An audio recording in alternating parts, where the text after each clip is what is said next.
नमस्कार, मैं हूं मोहम्मद आसिफ और आप देख रहे हैं ESPN 9 न्यूज़। ईडी और सीबीआई के तमाशों के बीच में दरअसल सवाल ये है कि जो बीजेपी के एमएलए के बेटा या फिर बीजेपी के नेता ही जो रंगे हाथ पकड़े गए हैं, क्या उन पे कोई कार्रवाई होगी?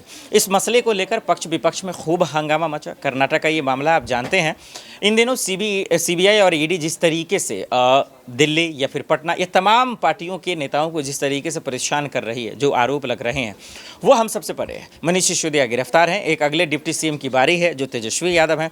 लेकिन इस बीच में ये मामला कोर्ट में भी चला गया, ये आपको बताना बहुत ज़रूरी है। आप कांग्रेस की प्रवक्ता सुप्रिया श्रीनेत को बाखूबी तरीके से जानते हैं और ये कर्नाटक में जो बीजेपी एमएलए नेता का जो करोड़ों का घोटाला सामने आया, 8 करोड़ के आसपास का, और उनके बेटा 40 लाख का कैश पकड़ाते नजर आए, तो इसको लेकर सवाल पूछिए कि विपक्ष पे जिस तरह से जांच पड़ताल हो रहे हैं, आखिर सीबीआई और ईडी उनके यहाँ क्यों नहीं जाती है, ये सवाल। लेकिन इसको लेकर बीजेपी के नेता खुद ही इस मामले को लेकर कोर्ट पहुंच गए। यहाँ एक टर्निंग पॉइंट आता और कोर्ट पहुंच गया। कोर्ट में कह रहे हैं कि आज ही सुनवाई कर दीजिए इस मसले पर, लेकिन कोर्ट ने इससे इनकार कर दिया। उनको झटका देते नजर आए कि ज़्यादा उतावले ना होने की ज़रूरत है, आप अपना काम कीजिए, हम अपनी सुनवाई अपने हिसाब से करेंगे।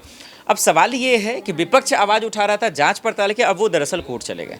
अब देखना होगा कि बीजेपी के नेताओं को कोर्ट से राहत मिलती है या फिर वहाँ से फटकार मिलता है, एक अलग बात है। लेकिन फिर वो जांच की प्रक्रिया तो देगी, तो उससे बेहतर होगा कि जांच पड़ताल अगर सीबीआई ईडी वहाँ चली जाती तो शायद बेहतर रिजल्ट होता। लेकिन अब इन सब के बीच में देखना पड़ेगा कि रंगे हाथ वो पकड़े गए थे, इस बात की कबूल भी हुई, सबूत भी है। इस बात को लेकर संजय सिंह या फिर सुप्रिया श्रीनेत ने भी लोगों के सामने जो है प्रेस कॉन्फ्रेंस किया, लेकिन सरकार पर कोई फर्क पड़ता हुआ नजर नहीं आया और नहीं एजेंसियां पे। तो अब कोर्ट में ये मामला चला गया है। अब देखना होगा कि इस पर सुनवाई कब होती है। फिलहाल इससे इनकार कर दिया कोर्ट ने कि हम फिलहाल इस पर सुनवाई नहीं करेंगे। अब बीजेपी के नेता क्या करते हैं आगे, ये एक बड़ा सवाल रहेगा। और साथ ही साथ ये भी सवाल रहेगा कि विपक्ष इस मसले को लेकर मोदी सरकार को बार बार घेरती नजर आ रही थी, तो क्या फिर से इस मसले का तूल पकड़ेगा या फिर इसको रफा दफा कर दिया जाएगा, ये एक बड़ा सवाल है। आपको क्या लगता है कि जिस तरीके से देश की एजेंसियां विपक्ष के तमाम नेताओं को चुन चुन कर उन पर या उनके ठिकानों पर छापे मारे या उनसे पूछताछ की जा रही है, क्या वाकई में बीजेपी कर्नाटक में बीजेपी के नेता ने जो किया है, जो घोटाला किया, क्या उस पर भी करेगी, ये एक बड़ा सवाल। देश दुनिया की बड़ी खबरों के लिए देखते रहे ESPN 9 न्यूज़। नमस्कार।